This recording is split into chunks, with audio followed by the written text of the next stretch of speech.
how did it land with voters, actual voters? MSNBC's senior national correspondent Chris Jansing hit the road to get an answer to that very question. And she joins me now with quite the backdrop there in St. Petersburg, Florida. She watched that news conference with 4 voters from Pinellas County, Florida. That's a swing county there in the Sunshine State. Chris, what'd they tell you? Well, we had 2 Trump voters, 2 Biden voters. So I expected disagreement, of course, Craig. What I didn't expect was how much agreement I heard. 3 out of 4 of them, the #1 issue by far, the border crisis. And all 4 said what they didn't hear yesterday from Joe Biden and they expect from him is a clear plan for what he's going to do about it. Take a listen. I was getting conflicting messages about the border crisis mid-conference. One second we were, we're sending a lot of people back. And then the next sentence, we're opening up a military base to house more.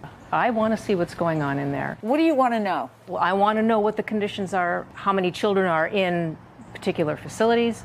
I want to know how they're being treated. Are they being fed? One of the things I'm really glad that he did was to humanize these people. So while we're trying to undo 4 years of just catastrophe at the border, it's a real crisis. It's been a crisis. We need to call it a crisis. I think that he was honest that he doesn't really know. We don't know if we're just going to solve the whole entire and complete thing. It can be solved, but it will take some resolve and some toughness at the border, and to not send mixed messages about there will be no deportations in my first 100 days. Migrants have been interviewed on the ground, and they said the only reason they're coming is because Biden will not deport them. People don't just travel and leave and come over a border just because it's for kicks. You know, they're not happy to do that.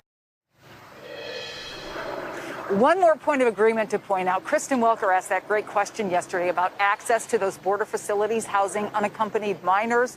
All 4 said it was critical that that happen as soon as possible, and not just for journalists, but for members of Congress. You know, the president right now, Craig, has a 55% approval rating. How he handles this border crisis could very well impact that, and by extension, impact the other things he talked about yesterday that he wants to get done. As Max said, for a major example, infrastructure.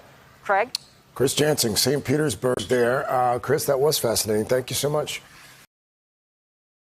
Hey, thanks for watching our YouTube channel. You should know that you can follow today's top stories and breaking news and catch up on your favorite MSNBC shows all in one place. Download the NBC News app today.